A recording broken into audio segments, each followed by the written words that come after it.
so have you ever felt like speaking English fluently is like trying to climb Mount Everest? Uh-huh. Yeah. Like you've got this huge goal in mind, Right. but even those first couple of steps can feel impossible. Yeah, totally. And you know what? It's way more common than you think. Oh, really? Yeah. And the good news is we've got this awesome resource that we're diving into today that breaks down the top 10 reasons people get stuck.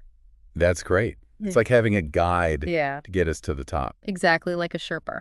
I like that. A language Sherpa. Yeah. So let's just get right into it. Okay. What about the fear of making mistakes Okay. and that lack of confidence we all have? Yeah. Why does that feel so huge? Well, I think our brains are just wired for safety, you know? Yeah. Like putting yourself out there, especially with language, can feel really vulnerable. Totally. And so when you make mistakes, it's like your brain is going, uh-oh, danger. Right. And it makes you want to just like hide. If you want to quit. Yes, exactly.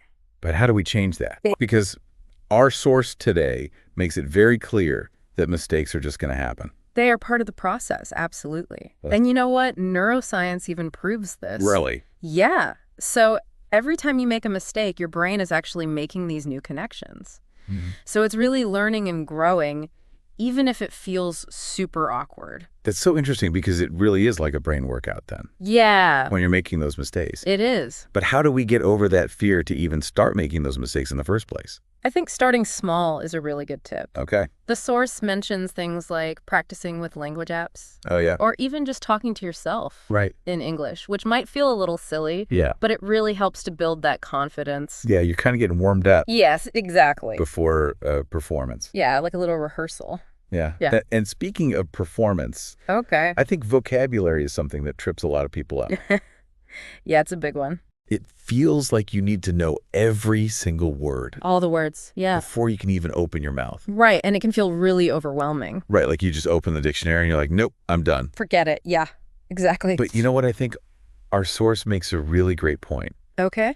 that fluency is not about memorizing the entire dictionary. It's not. It's so true. It's about having those words that you need Right, and knowing how to use them. to actually express yourself. Yeah, exactly. So quality over quantity. Yeah, I think so. And our source talks about learning in context. Yes, And I think that's a game changer it is. It really is. because all of a sudden you're watching your favorite show Uh-huh. and you're like, oh, I'm learning. Yeah, and you're seeing how the words are actually used in real situations. And how they're used with each other. Exactly. It's like a free English lesson. Yeah. It's way more fun than flashcards. So much more fun. Yes. But even with a good vocabulary, the source talks about how people get stuck because they're just not practicing enough. Right. You have to use it or you're going to lose it. It's true.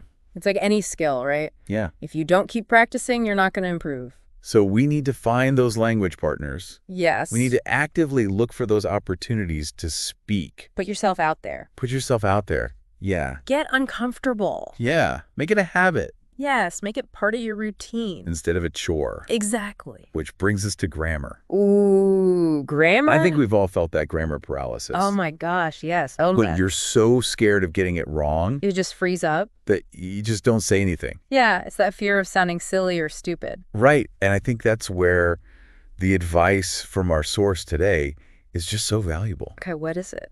You have to think about communication over perfection.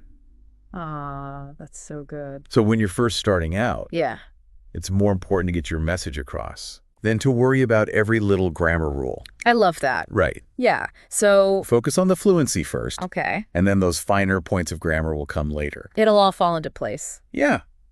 It's like learning to dance, you know? Mm-hmm.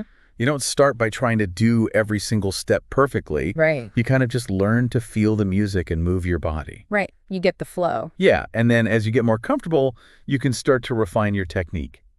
And speaking of moving, Okay. I Go think out. this next point that our source makes is so interesting. Okay. It's about translating in your head, Oh, yeah, that's a big one. which I think a lot of us do. We all do it. It's so natural, but it can really hold you back. It's a fluency killer. It is. It Yeah. really is because it creates this mental traffic jam in your brain. Yeah, it's like a delay. Yeah, exactly. So what's the key to breaking free from that translation trap? I think learning to think directly in English is the goal, Oh. and the source gives us some good tips for doing that. Okay, like what?